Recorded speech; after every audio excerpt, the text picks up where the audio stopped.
Hi mga ka-bakers! Kumusta kayo? Ngayon naman ay gagawa tayo ng chiffon cake.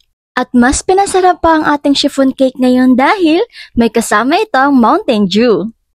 Excited na ba kayo? Tara, simulan na natin. Maglalagay tayo ng 1/2 cup na mantika. Hindi na natin patatagalan. Mountain Dew 1/4 at may kasamang evap milk na 1/4 cup. O, diba napakagaling? Sobrang sarap at sobrang ganda kaya ng result nito. Kailangan niyong panoorin hanggang dulo ha para makita niyo rin. Pagkatapos naman ay maglalagay tayo ng asukal na 75 grams. Cake flour 150 grams. Kailangan itong salain para hindi magbuo-buo.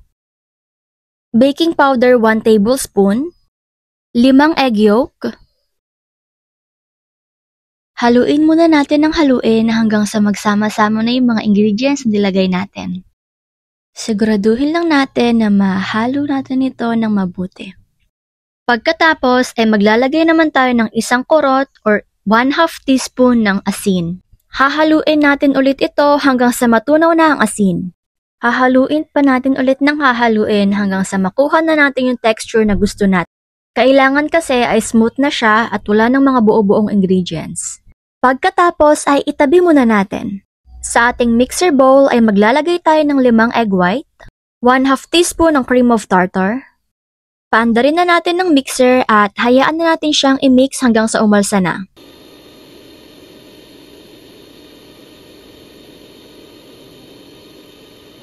Pag medyo umalsa na ay maglalagay na tayo ngayon ng 75 grams na asukal. Hayaan lang natin na umiikot ang ating mixer habang ginagawa natin ito.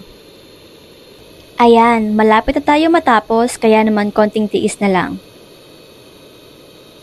At ito na nga ang consistency o texture na hinahanap natin yan. Para siyang clouds or foamy. At malambot.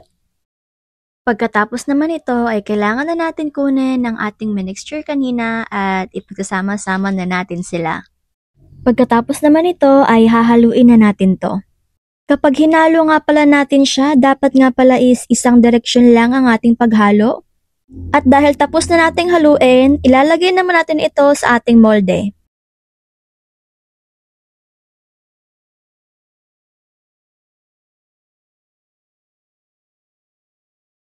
Kailangan na natin siyang ayusin at pantayin para naman pag tumubo siya o naluto siya ay pantay naman ang kanyang itsura.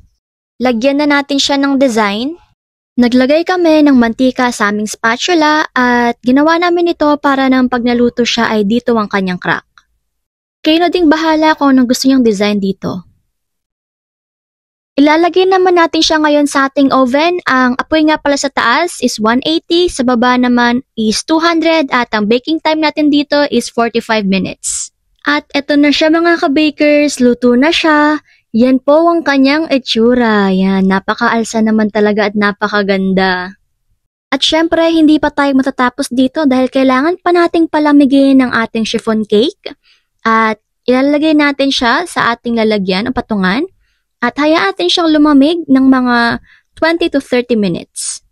At ito na siya kapag malamig na mga ka-bakers. Ayan, pwedeng-pwede na natin siyang tanggalin mula sa ating molde. Ang kailangan lang natin gawin para matanggal is pisil-pisilin lang natin ng mga dulo para naman hindi masira yung forma niya o kaya naman yung kanyang ganda.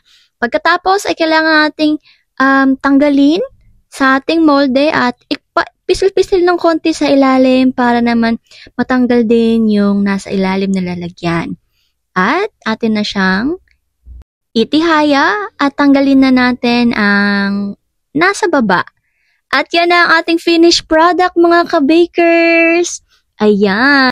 Napakaganda niya talaga sa personal mga ka-bakers. Napaka-fluffy, napakalaki, at higit sa lahat, napakasarap.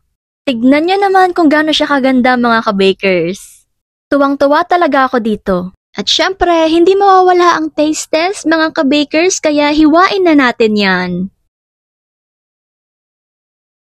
Hindi mo malalasahan yung Mountain Dew bagkus malalasahan mo na parang mas lalong sumarap ang chiffon cake na ginawa mo.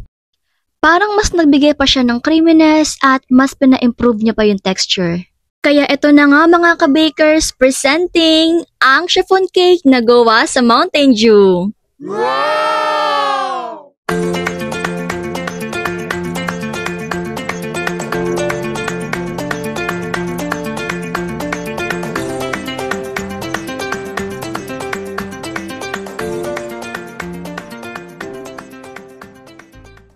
hanggang dito na nga lang muna ako mga ka-bakers. Hanggang sa muli!